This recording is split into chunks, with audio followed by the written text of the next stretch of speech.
The Psychology of Money. Timeless Lessons on Wealth, Greed, and Happiness by Morgan Housel. If you want to learn how to have a healthy relationship with money and make sound financial choices, go no further than Morgan Housel's The Psychology of Money. He doesn't try to convince you that people are just like ROI optimizing machines. Instead, he reveals the ways in which your own mind can help or hamper your efforts. The theory isn't reality. The challenge for us is that no amount of studying or open-mindedness can genuinely recreate the power of fear and uncertainty. None of us here are Excel spreadsheets. While books may teach us a lot about the past, including the causes of stock market crashes and the general upward and rightward trajectory of equities throughout time, reading about something is very different from really experiencing it. Consequently, caution is warranted. Knowing that only fools sell at the bottom of the market can make you think you can ride out a 30% drop in stock prices without selling, but you won't know for sure until it happens to you. Luck and risk. It's easy to fool yourself into thinking that the quality of your decisions and actions is the only thing that matters when it comes to your financial success or failure. It's possible to make prudent choices that backfire financially. The financial outcomes of poor decision-making can nevertheless be positive. Probability and uncertainty must be taken into consideration. To avoid falling into the trap of ascribing too much significance to one's own efforts, watch careful for the folks you both look up to and look down on. Those at the top could have lucked out, while those at the bottom could have paid the price for taking chances.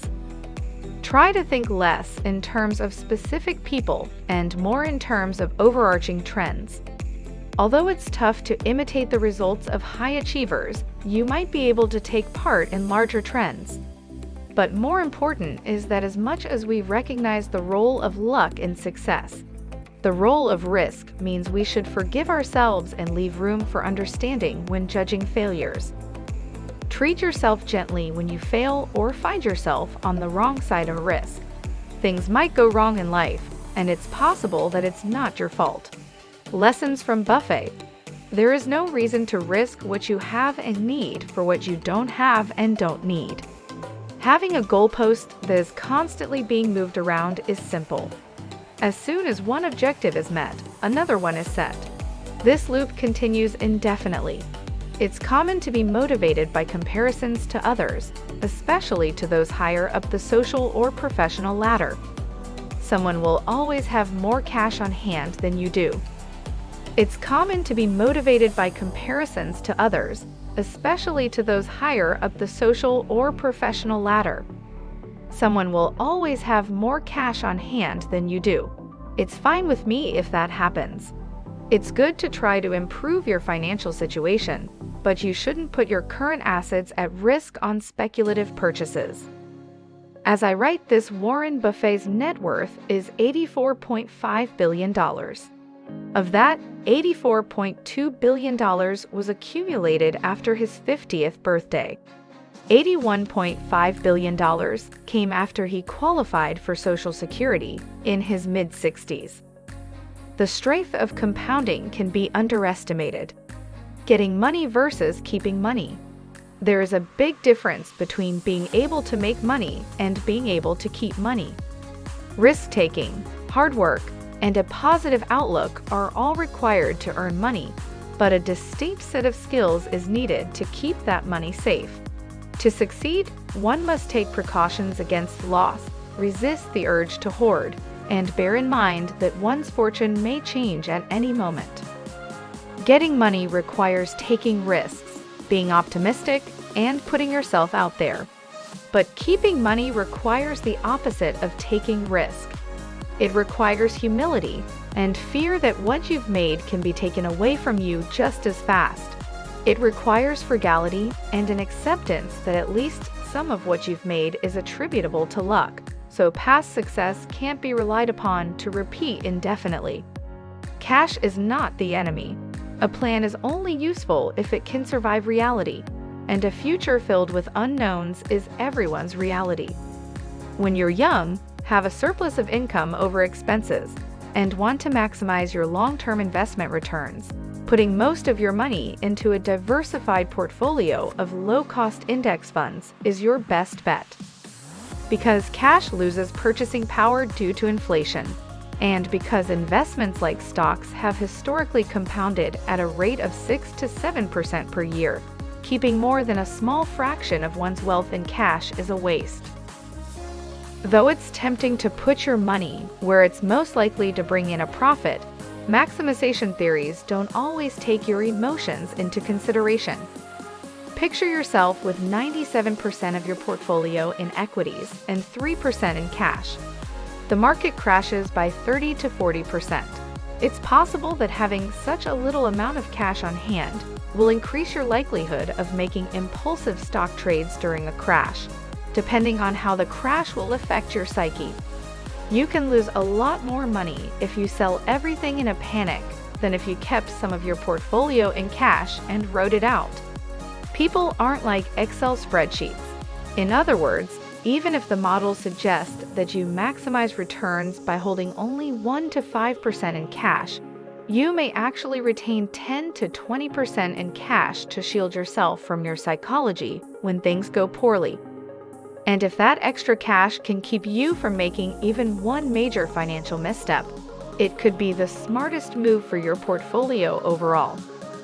Long tails, the farthest ends of a distribution of outcomes, have tremendous influence in finance, where a small number of events can account for the majority of outcomes.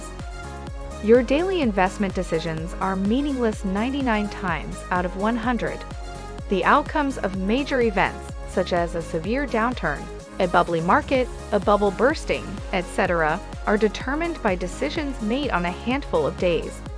In his lifetime, Warren Buffett has owned between 400 and 500 different stocks. On 10 of them, he has made the bulk of his fortune. The highest form of wealth, the ability to do what you want, when you want, with who you want, for as long as you want, is priceless. It is the highest dividend money pays.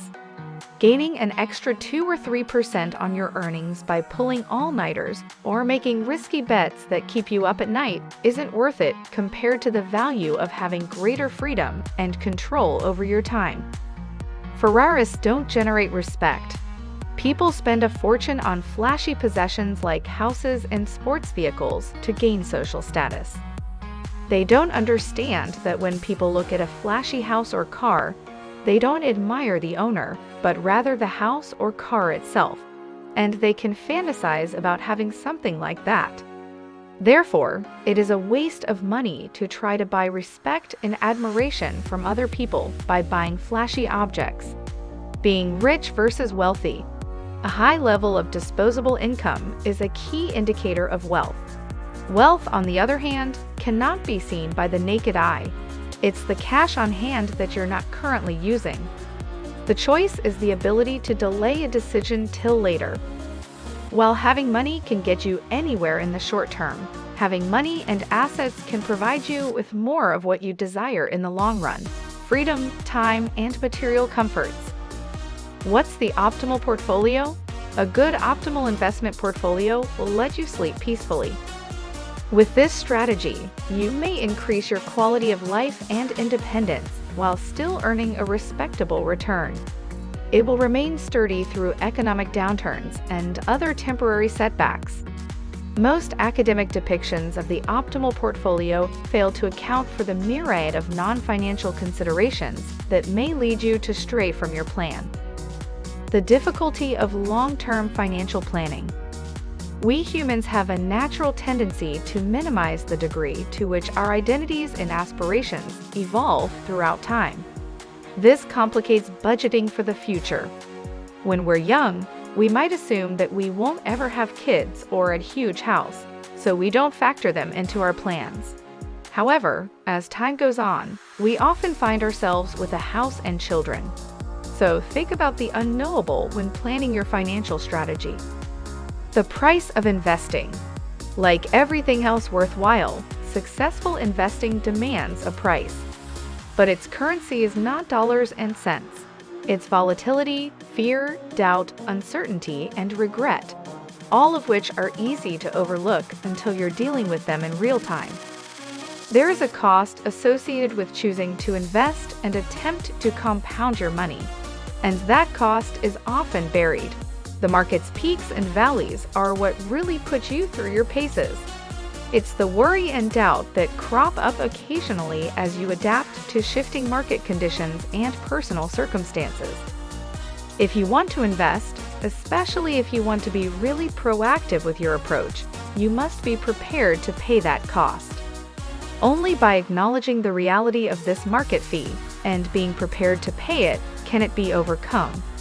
The uncertainty and volatility will test your mettle, so be ready. It's all in good fun and a normal element of the game. What game are you playing? Few things matter more with money than understanding your own time horizon and not being persuaded by the actions and behaviors of people playing different games than you are. The problem with hindsight. When we think about the past, we often invent explanations for what took place. As a result, we come to believe that the world is not just explicable, but also logical. The trouble is, these tales might be completely made up. The events of our lives may have been utterly coincidental, but the stories we tell ourselves lead us to believe that we can use them to foretell the future. In this uncertain world, it's best not to kid yourself that you have everything under control. Investment results. Focusing on individual assets rather than the portfolio as a whole is a certain way to overstate the greatness of your successes and underestimate the lessons to be learned from your losses. There are times when irrationality yields to good judgment. Taking into account your emotional nature and the possibility that your needs differ from what a ROI optimizing model predicts is necessary at times. The effort put into trying to outperform the market comes with its own set of costs. If you can achieve your goals without doing so, then why bother? So read the book to discover the timeless lessons of money psychology and how they apply to your life. Subscribe to Raveling Money for more informative videos like this one. Have a great day.